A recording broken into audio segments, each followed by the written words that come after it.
Meet Foster and Alexia, an intercontinental couple who loves traveling and teaching English. They started a daily podcast called Inglês Nu e Cru Radio. Foster is American, graduated in international relations, and has lived in many countries. Alexia is Brazilian, born in Rio, and graduated in marketing. Now they're living in Portugal. Well, at least they were during this interview because, they really love traveling. Check it out.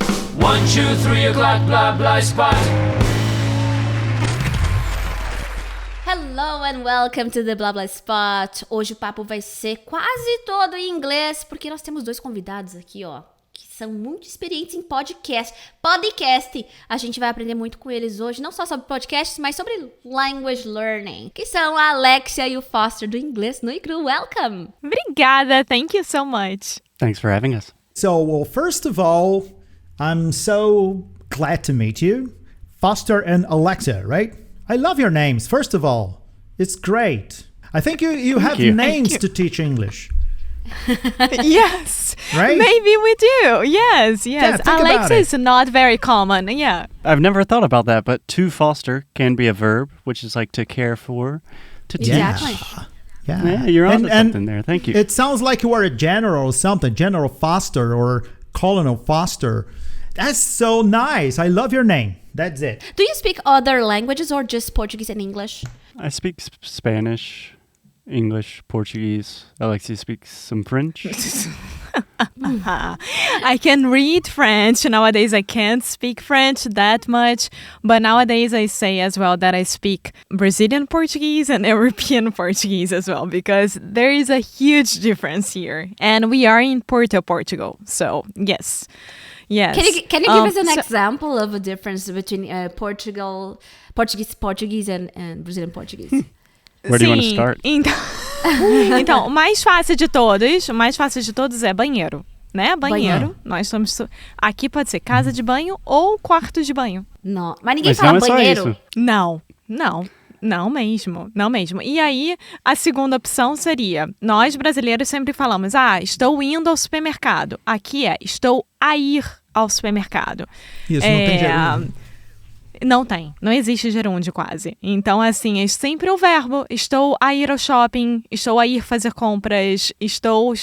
É sempre estou. Okay, this one's been really difficult for me because like one of my go-tos in Brazilian Portuguese is just legal. Legal, cara. That doesn't exist. So it's giro ou fixe. Giro ou fixe, yeah. And then cara doesn't work either. So it's like, opa, fish. And I'm like, sorry, come again? Então, pomba gira é uma pomba legal.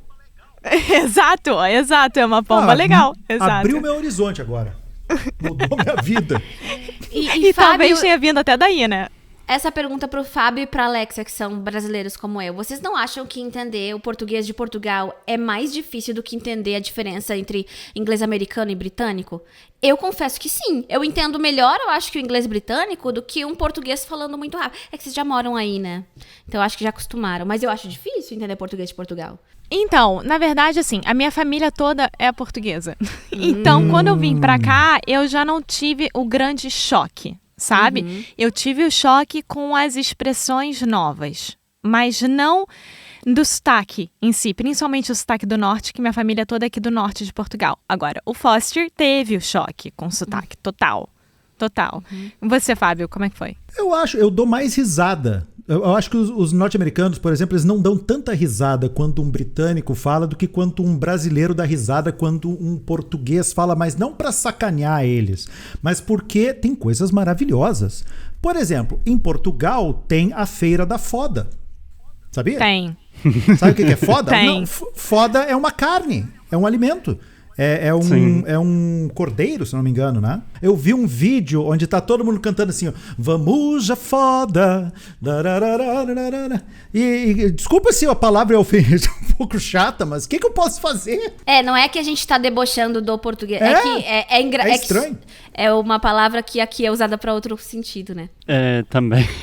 Bom, o Fábio começou, mas também aqui, punheta é o quê? Punheta de bacalhau, é uma parte do bacalhau.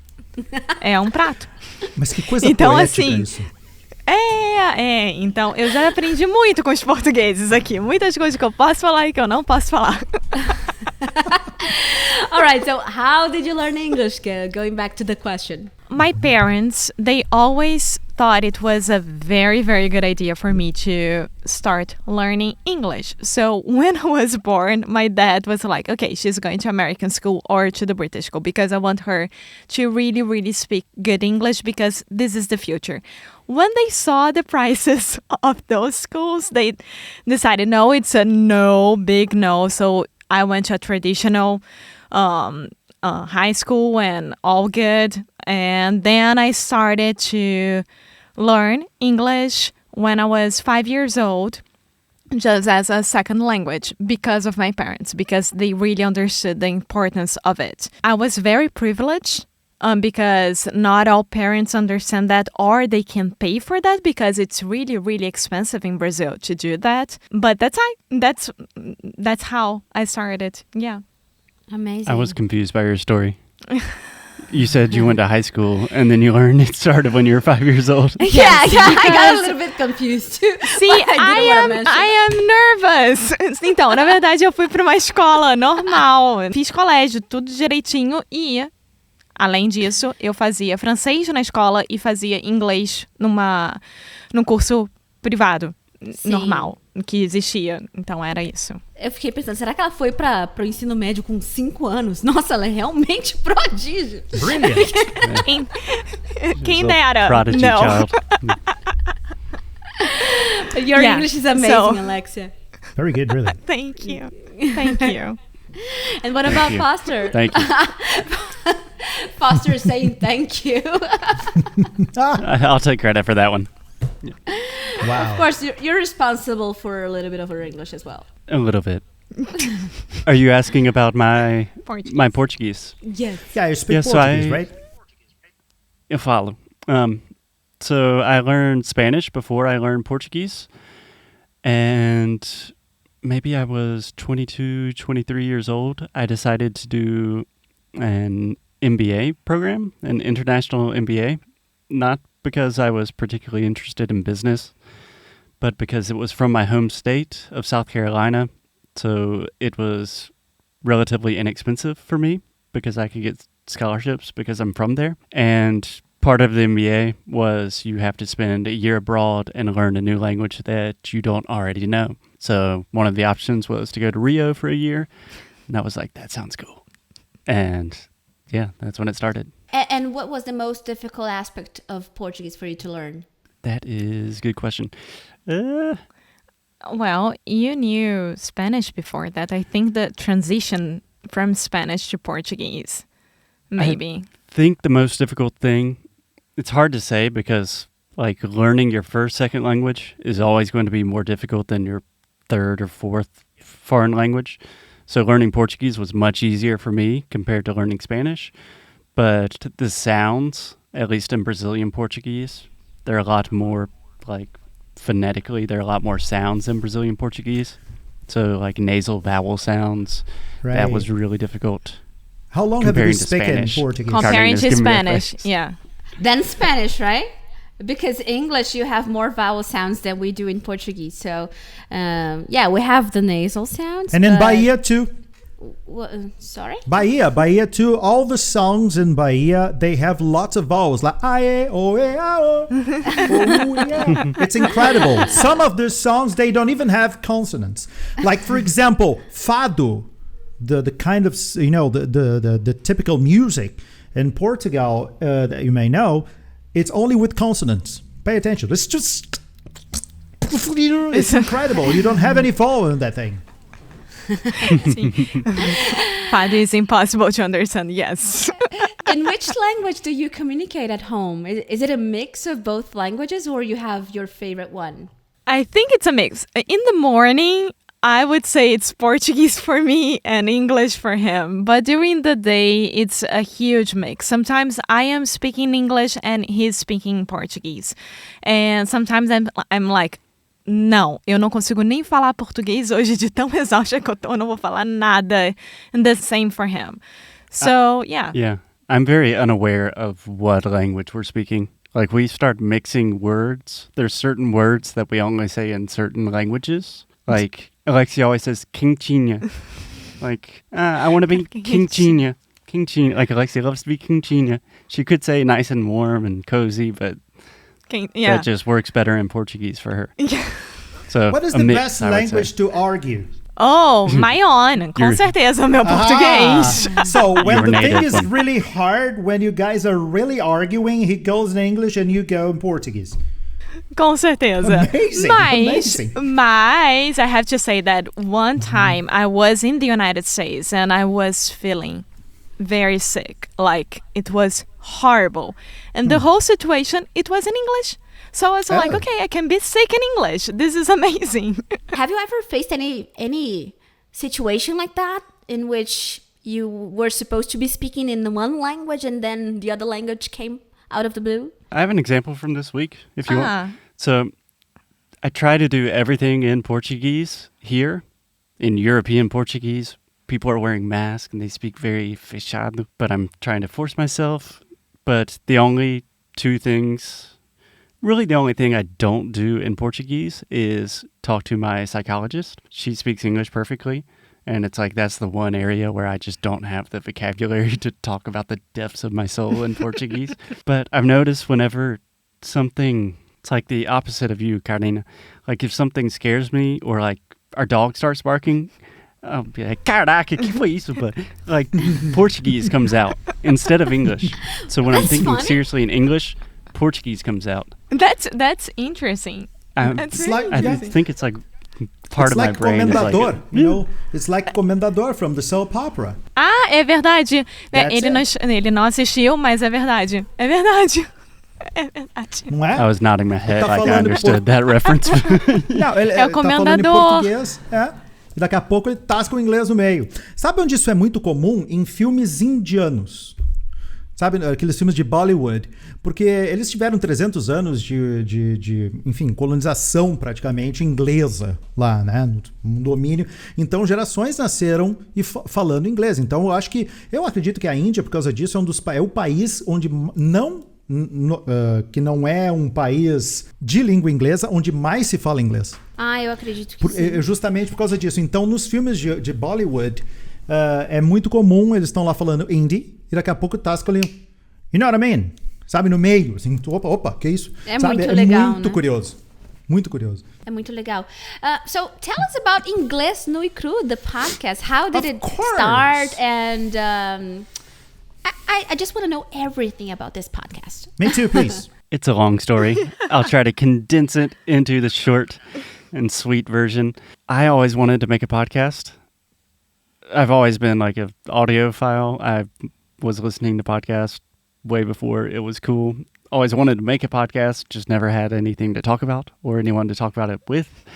So Alexia and I actually started another podcast before Inglês Nu Cru Radio, which was called Karaoke Connection. Is called, still present today. And that is teaching Brazilian Portuguese to anyone who wants to learn that.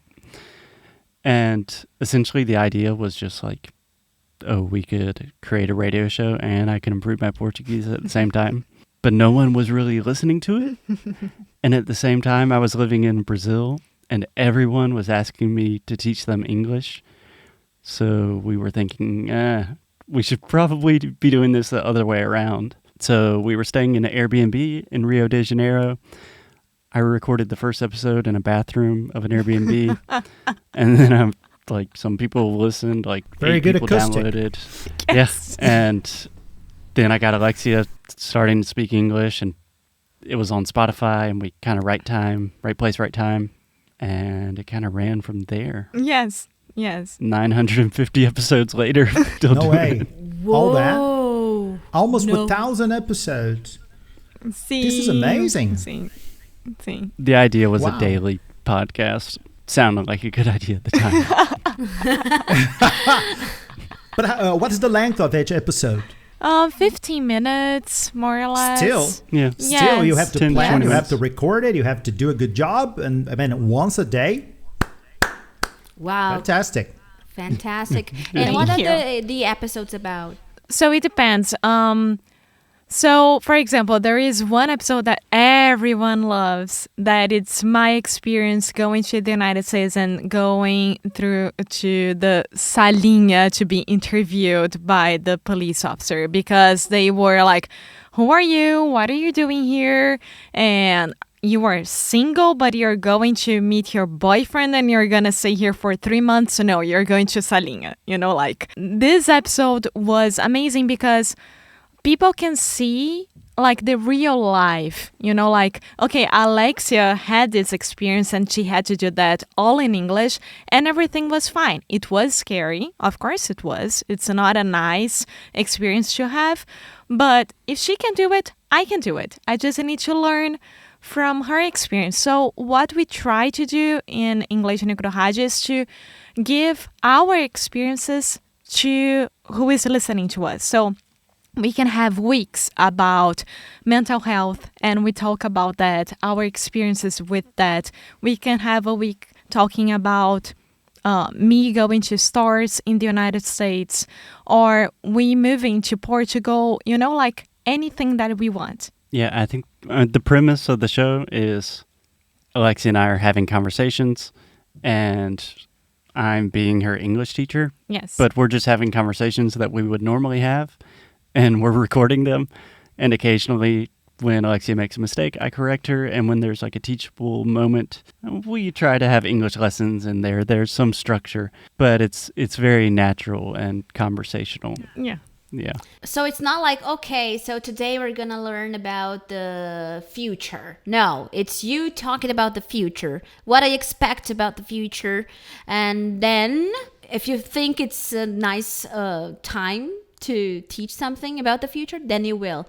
But it's not the main. English is not the focus all the time. Yeah. I believe we recorded an episode about like speaking in the future tense in English. Occasionally we'll do that. So you probably have something for about everyone everything. at this point. So, and you still keep this thing on making an episode a day, or I'll probably miss this? Yes. Monday through Friday. Yeah. So sometimes, of course, we do replays because we need to take a break from it. Of course, we are only humans, like, I don't know. Eu acho às vezes que os brasileiros, né, que é o nosso público, a gente ensina para brasileiro, tiveram uma má experiência, por exemplo, com o professor. E aí, toda vez que o professor ia corrigir, essa pessoa não via isso de uma forma boa e não avançava, né, no inglês. Então, a gente tenta mostrar que, tipo, o Foster me corrigindo é uma coisa natural. Eu faço erros. A preposição em inglês, pra mim, é a pior coisa que existe. Eu faço erros até hoje com preposição em inglês. É um saco. Então, a gente mostra, ok, tem alguém lá pra te corrigir e mesmo que eu erre, as pessoas vão me entender e eu sou capaz de me comunicar. So, I think this is the main goal for us.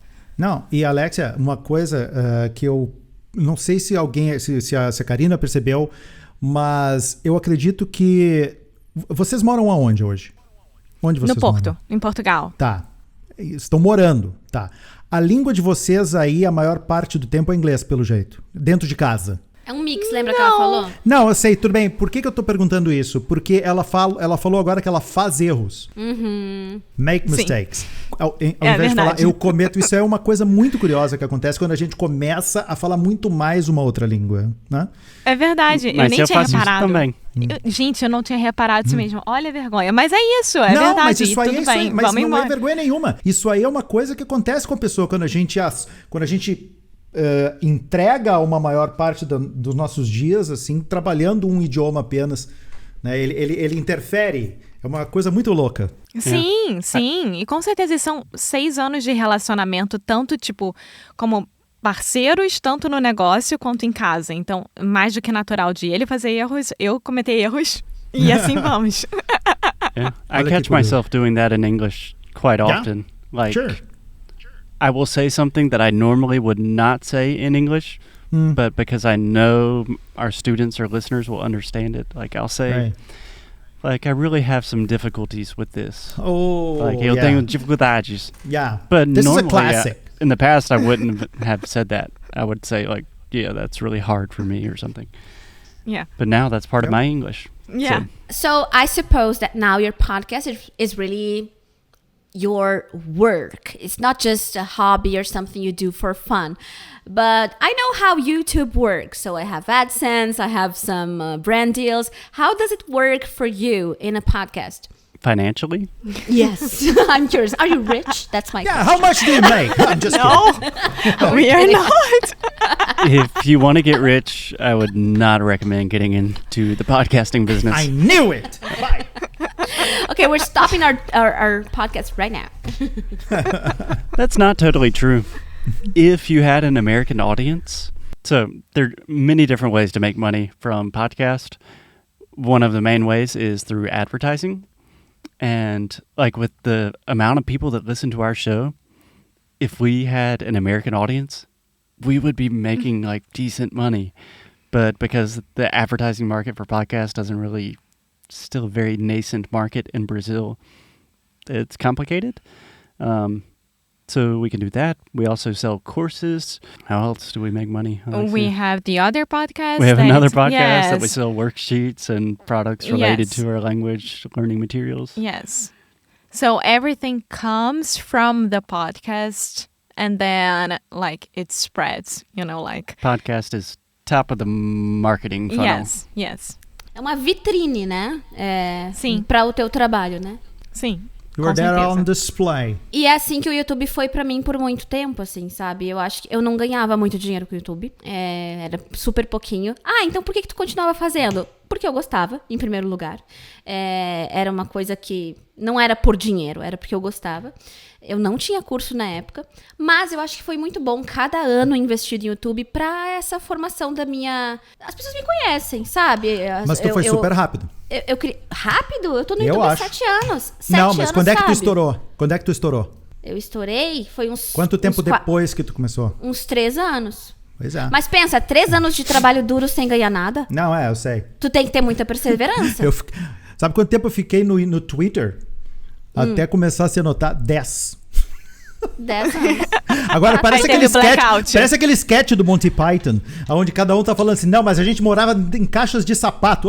Sorte de vocês ter caixa de sapato. A gente morava na rua. E sorte de vocês ter rua. A gente ficava pendurado numa árvore.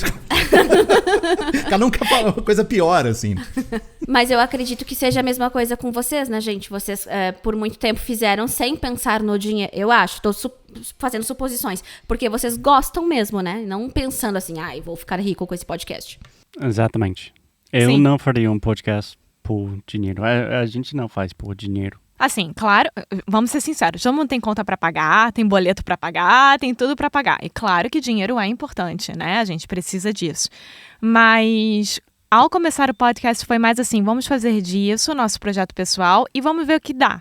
O que acontece? E a gente começou a criar os cursos e criamos várias outras links a partir do podcast. Mas a gente continua o podcast porque a gente ama, a gente adora fazer isso. A gente adora conversar com outras pessoas, exato. Conhecer a Carina, por exemplo, que a gente demorou muito tempo até para conseguir gravar. Mas deu tudo certo. Yeah, the podcast is still like the thing we would always keep alive. Sim. Like to make money you have to do a lot of different things, but having conversations with people, especially with Alexia, and making a living out of that, that's the dream. Yes. That's great because living the dream. When you do something you like, when you do something you love, just for pleasure, and it becomes something like as a job, as your work. I think that the reward comes as a result of you doing something that you like, and so this should be the way people should thought. I'm not like I'm starting this project here for making money. Chances are you are not making money if you do that, really. No, but if you start doing something because you like doing, you deliver it so much, then you do with it's so. I'd say it's something that comes from inside, and I'm very philosophical today. I'm sorry. Yeah, but would you say it's something that applies to all areas, or just social media and this kind of thing we do? Maybe all areas. All areas. But sometimes you have to, I think I would disagree with you on that one, Fábio. What? Yeah, Foster? me too. I was mentally disagreeing with Fábio because sometimes people have to do something just for the money. If you are so lucky to be born in when you can do it, because of course many people don't have even the chance of choosing something, right? So of course. Yeah, I was just imagining the situation of like in most creative endeavors, if you're doing it for the money, it's not going to end well. You should be doing it for the passion, but there are things that are purely financial. Like if you want to be a real estate agent, you don't necessarily need to be super passionate about that. It can be totally a financial thing. And let's be honest, if you don't love your job but you get loads of money, you will be kind of happy, right? Because money is coming in. So you need money to buy stuff. And then now, that's debatable. my view. You disagree? Just to say, because, I've got this friend. He was an engineer. He used to make a lot of money, but he wanted to play. He was a musician. And he had money. He would play. He would buy us lunch. We would go out with him. He was, among our friends, he was the guy who had really money, right? But he quit. And then everybody was like, what? He quit because he couldn't stand doing that thing again, for the rest of his life. So he quit and he started practicing. He now teaches music and he plays in the night. But I bet he quit when he had enough money to quit. I do as well. Yes, I agree with you, Carina. Maybe, but today, today he's not making 1/3 of the money he used to make, but he has a smile in his face. That's the point. My father used to tell me, you should be an engineer, you must be an engineer. I hate math. I think I would be the saddest person on earth if I were an engineer. And I think that I understand my father. Obviously, he wanted the best for me, right? As every parent. But if you change it a little bit and say you got to do what you love, if you are lucky to be, to raise in a family with that gives you this possibility, I think this is it. Yeah. I'm going to cry now. I had to think more about this subject. But yeah, I think that both parts are correct. Yeah, maybe. I don't know. Or maybe I am totally wrong. Two things can be true at the same time. Yeah. Exactly. I like it. That was a good one. Okay, now changing the topic completely. How did you guys meet? Because you're an American, she's a Brazilian. How did it happen? It happened in Rio, in Brazil. So he was there. He went there before to study, to do his MBA. MBA. Alexia, you can't speak English. Sai daqui, Alexia. Ai, tô brincando. Alexia, turn on the lights. O Fábio estava esperando esse momento. E a Alexia I was expecting for this moment for making this stupid joke. And then he went there to study. We didn't meet right there. No, you went back to the United States, and then he was in love with Rio and Brazil, and he decided to go back to Rio. And then one day I was there in Rio. He was there in Rio at the same place, at the same bar, and we started to talk to each other. And then he was like, oh, he's American and he speaks Portuguese. That's so cute. Oh. Let me help him. I want to hear your version too. No, essentially I had finished my master's and I was like, ooh, business school, not a good idea. Like I was doing a lot of like interviews for MBA rotational programs that would pay me a lot of money to do things that I would not be happy doing. So kind of had an existential crisis and was like, okay, move back to Brazil and move back to Rio. Started teaching English on the side, and one lucky day met Alexia at a bar, and almost 6 years later to the day, we're still recording thousands of podcasts. Sim, o mais engraçado é que quando eu conheci ele, o sotaque dele, eu falei assim, mas ele aprendeu português de Portugal. Eu achava que ele tinha aprendido português de Portugal e não, na verdade é porque o sotaque, ele tava meio enferrujado. E aí quando ele começou a se soltar um pouco mais comigo, aí pronto, veio o sotaque carioca, porque ele fala português brasileiro carioca, não é nenhum outro. Só algumas palavras que ele bota o R paulista, mas só. Tá, e daí vocês se encontraram, lindo, e aí em algum momento da vida vocês tiveram que decidir, tá, eu vou para os Estados Unidos ou eu fico no Brasil? Como é que foi esse período? Vamos falar em inglês. Let's do it in English because our audience loves practicing their listening. I'm curious to know because it's not easy. Like it's not an easy choice. Okay, I'm moving to the USA now, or okay, I'm staying in Brazil now. How did you guys solve this problem? Not very They skillfully, I would say. Yeah, essentially we did back and forth, like 3 months in Brazil, 3 months in the U.S. Sometimes I would get 6 months in Brazil, Alexia 3 months in the U.S. We had like 2 years of dog sitting around the world where we would take care of other people's dogs and live in their houses. We went to Spain, to Portugal. We stayed a little bit in the United States, so it was pretty fun, yeah. And eventually we kind of got tired of like the 3 month thing, and Alexia's a dual citizen, so she has Portuguese and Brazilian citizenship, and I can live and work in the EU, so this was kind of like a third party place where we could live without the red tape. Yeah, and now you have Portuguese residency. He applied, he got it, so it's all good. Right now, it's all good. So the plan is staying in Portugal, like definitely? No, we don't know. Okay. For now, great. I would say for now, we are pretty happy here. A pandemia também ajudou a gente a relaxar um pouco e realmente usar Portugal como nossa casa, entender um pouco mais aqui. Mas, I mean, we love to travel, and maybe, I don't know, in 2 years we are moving to the United States or moving to Spain. I don't know. And what about Globetrotters. Brazil? Do you think about coming back to Brazil?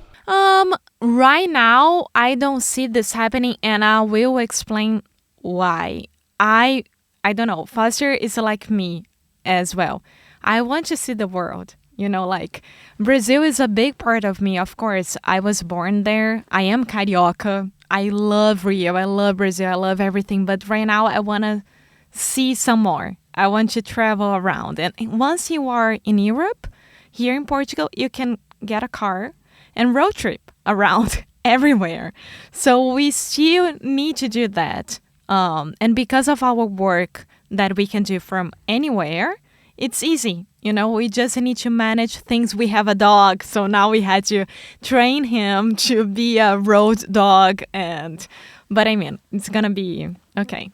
Yeah, I don't think we know where we're going to live in the future. We both get homesick a lot. Sim. I miss South Carolina. She misses Rio. Muito. Muito. I Do you miss have my siblings? friends. I miss... Yeah, your friends, family, siblings. So my dad is here. He's here with us. And I am only child. And I have my friends that are my siblings, you know, like my soul siblings. That's Right. how I love to The ones call you them. choose. Yeah, exactly. Nice. And I want to be there with them. And the worst part about living abroad is that you are missing so much. You're missing, like, my little cousin that was just born, my friends getting married, and everything that is happening there. Yeah, my brother had a baby last week. Yes. Ooh. So, I mean, we are missing a lot. Oh, Uncle Parabéns, Foster. tio. Yeah. Uncle Foster, tia Alexia. Sim. Oh. E esse bebê vai ser bilíngue desde sempre, que eu vou ensinar tudo em português pra ele. Muito legal. Mas assim, sabe, eu vou dizer uma coisa da minha experiência também. A minha família mora em Porto Alegre e eu em São Paulo. Tipo, não é longe, né? Mas mesmo assim eu perco muita coisa. Só que quando eu vou lá é tão especial. Eu sou assim, é tipo uma festa quando eu vou lá, sabe? Tipo, a Carina tá aqui, aí vem todo mundo.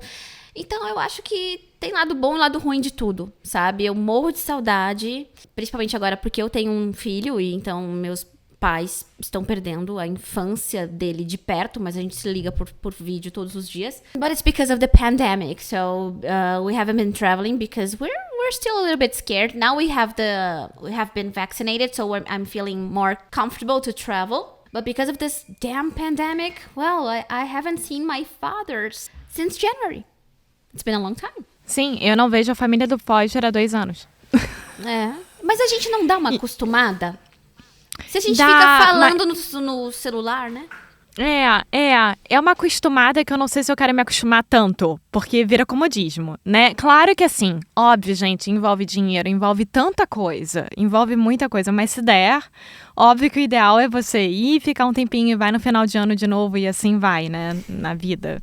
Mas enfim. And how old are you guys? I mean, I can ask you that because you are obviously younger than me, so don't worry. 31, almost 32. Okay.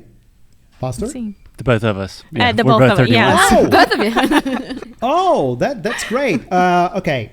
So, yeah, it is. I mean, this is the moment you have to travel. This is the moment, right? And you still can go like for, seriously, 10 more years. Seriously. Yeah. And after you finish those 10 years, 10 more years again. That's and the then thing. So yeah, because this is something you never get tired of. You never get tired of traveling, right? Even if you've been to many places. Am I wrong? No. No. Yeah. I think we intentionally created our lives to incorporate travel. I mean, there's a reason why we podcast, because it's something we can take everywhere. Yeah. Exactly. We'll always travel. Yeah. And tell me, have you ever faced any situation of culture shock during your trips? Something you did and you felt a little embarrassed because it was different? Can you remember something? Like embarrassing moment? Like Of course, you got the idea. Culture shock or because of the language? We always ask this question. It's just because... Micos. Esses micos são muito legais da gente aprender algo com eles. Eu confundi, por exemplo, eu ia pro meu primeiro casamento americano. Eu não sei se muita gente sabe, mas casamento americano é diferente de casamento no Brasil. Bem diferente, então você tem, né? É bem diferente. Você tem o Rehearsal Dinner, aí você tem um casamento no outro dia, e depois você tem um brunch, por exemplo, no domingo. Então é tipo uma rave, você não para. E aí, você não para. E eu tava muito animada, porque eu adoro casamento, e assim, meu primeiro casamento americano, sabe? E aí, a gente ia para o casamento dos amigos do Foster, que eu já tinha conhecido, eles foram muito simpáticos em me convidar também, etc. E eu já conhecia a noiva e eu queria mandar uma mensagem para a noiva. Alguma coisa do tipo, eu tô muito obrigada por ter me convidado para o seu casamento, eu tô muito animada. E eu escrevi. Não perguntei nada pro Foster, simplesmente mandei. Gente, é um erro básico, tá? Mas eu me senti muito mal depois. Eu paguei o maior mico. Eu falei assim, I'm so excited for your wedding. Mas ao invés de escrever wedding, eu escrevi wedding. Um lugar de plantação de maconha. Oh, meu Deus. Então, assim, e eu não tinha reparado no meu erro. Depois eu mostrei pro Foster, tipo, olha que fofa, ela me respondeu e tal. Ele falou, Alex, a próxima vez é assim, sabe? Não é desse jeito. Mas ele foi muito simpático, óbvio. Não me deixou pra baixo nem nada. Mas, gente, errando que você aprende.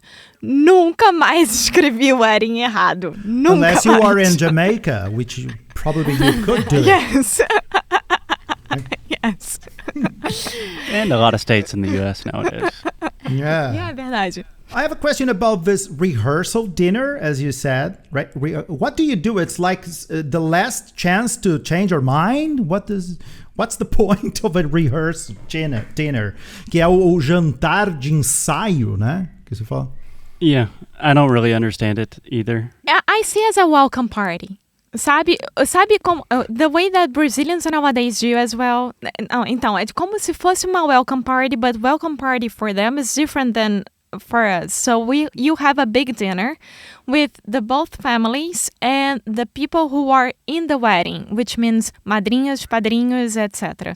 And then they all say good things about the bride and the groom, and they have experiences to share and a PowerPoint with the pictures, and maybe you have like a DJ at the end, and that's it.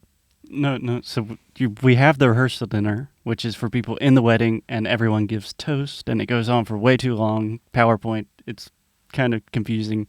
And now most weddings have a welcome party after the rehearsal dinner. So It's just like opening up the rehearsal dinner for everyone that wasn't invited to the rehearsal dinner. Yeah.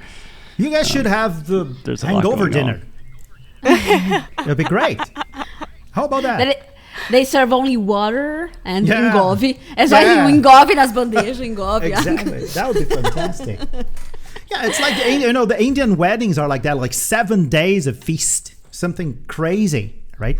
Yes, but the wedding day in the United States, it ends like at 10 p.m. or 11 p.m. And we, in Brazil, we go like to 5 a.m. All good, like... Yeah, this is one of the things that in the United States, they do a lot. They have time to finish the thing. I was a little disappointed. And what do you prefer, Foster? Do you like... which one do you prefer, Brazilian style or American style? Talking about parties, Brazilian. not weddings. Parties, like ending. Yeah. Brazil. Brazilian. Yes. Sim. We It's know better. how to throw a party. Yeah. Yeah, I know don't how think to there's party. much to add to that one. No. It's been so long, I don't remember how you do it. Yeah, it's been so long. Oh, God. And Foster, did you remember any funny situation because of the language, because of Portuguese, or because of culture shock? Yeah, I'm trying to think of like all the monkeys that I've paid throughout my life Lovely. Monkeys. because there are so many. You don't I'm don't trying have a to think word as for well. mico, right? You don't have a word for mico. In the context of like making a mistake Yeah. or just like a little monkey. I think you could say like you put your foot in your mouth or you stepped in put it. your foot in a Like, mouth. yeah. I've heard that. Yeah. But it's not as common. It conveys the same thing, but it doesn't have the same. One last question before you go. What would you say to our Brazilian students who are struggling to learn the language? Sometimes they feel like they will never be able to speak English fluently. What is your final message? Because both of you have learned another foreign language, at least one. Actually, you've learned 2 foreign languages. What would you say to those people who sometimes feel a little bit insecure and even sad? I got a message. I'm asking this question because yesterday someone wrote to me, Carina, I don't know what to do. I feel like I'm not capable to learn another language. I feel bad. I feel sad. I said, no, please don't feel like that. So that's why I'm asking this. I think I have a different answer to this than if you would have asked me this question in the past.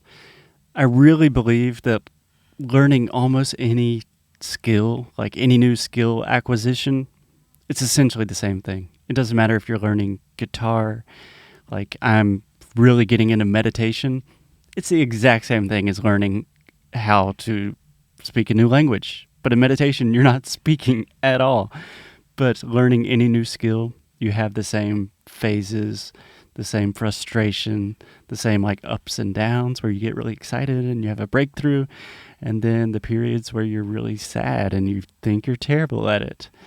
And eventually, if you keep working hard enough for a long time, it's probably going to be worth it, because even like the process is the journey is the destination. We talk a lot about to like trust the process, and I do believe in that a lot. I mean, right now I am extremely frustrated with my English because I am at a level that it's really hard to go to the next one, which would be like full fluency, like, and when you are stuck in that because of my prepositions or the entre aspas silly mistakes that I make, like it's very frustrating sometimes, and I'm like, oh my god, I can't even like communicate perfectly one phrase, like sometimes it gets into me. And then I remember, wait, I worked so hard for this. And nowadays I can go to in the middle of South Carolina with the Southern accent, and I can communicate with them, and I can be understood, and I can understand them. So wait, it's not that bad. So trust the process, practice a lot, and don't worry, because it will be fine. It will, I promise. And you yourself established that limit, right? That next level. This is so personal. Exato. Right? Sometimes Yeah, we make up this, but it's not like that, right? But I understand you, Alexa, because I always want to constantly improve my English. Even though I'm a teacher, sometimes students have the idea that I know the language and that's it. No, I'm still learning, and every day I learn something new. And but of course you're fluent. Maybe what you're looking for is proficiency, which is a little different. Some native speakers are not proficient. So, so I believe it's two different things. I think to try to put it succinctly, it's not what you do, it's how you do it. Like, it doesn't matter if you want to be fluent. It doesn't really matter why you're learning English.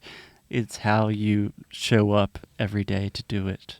Like the composure you have, the attitude you have, if you're motivated to learn English, if you have fun while you're doing it, if you do it gracefully and gratefully, then you're gonna love it. Yes. Ai, gente, eu poderia ficar escutando esses dois, porque eles me trazem paz. Eu tô achando que é a meditação.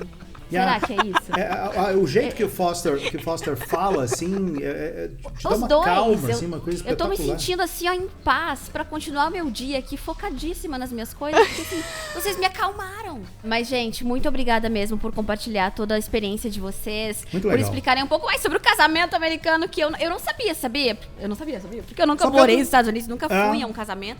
Eu vi nos filmes. Mas eu não tinha percebido nos filmes que era tão assim. Eu acho que esse foi a grande descoberta pra mim de hoje. Também. Que era uma rave. Exatamente. E adorei. Obrigada mesmo, gente. Não deixem de acompanhar o Inglês Nu e Cru nas plataformas aí de podcast, Spotify. Tá em tudo, né, provavelmente. Pessoas que produzem podcast diariamente, vocês estão em todas as plataformas possíveis. Nossa, é verdade, né? E eu adorei o nome. Inglês Nu e Cru. Adorei o nome, Inglês Nu e Cru. E pra seguir no Instagram? Inglês Nu e Cru. É super simples.